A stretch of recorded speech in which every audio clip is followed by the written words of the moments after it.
Avui fem pasta fresca de remolatxa i necessitem aquests ingredients. Això és per una persona. 100 grams de farina, un ou i 10 grams de remolatxa.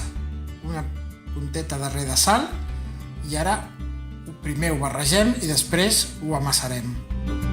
Això és la massa abans de ser amassada, per entendre'ns.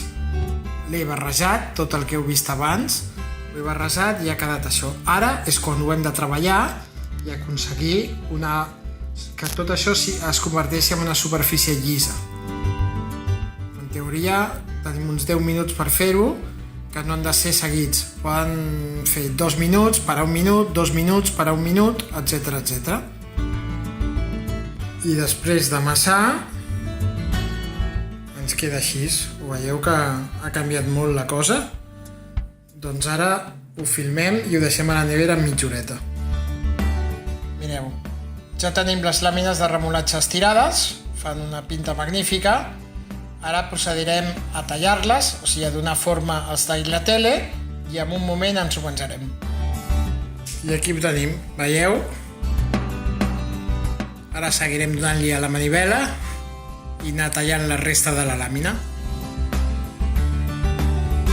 Ens hem donat forma als tagliatelle de remolatxa. Els bullim molt poc, un parell o 3 de minuts i després els saltejarem. Ja tenim els tagliatelle bullits. Veieu que han rebaixat la seva intensitat, ara són més roses que morats, i quan tinguem la salsa preparada els posem.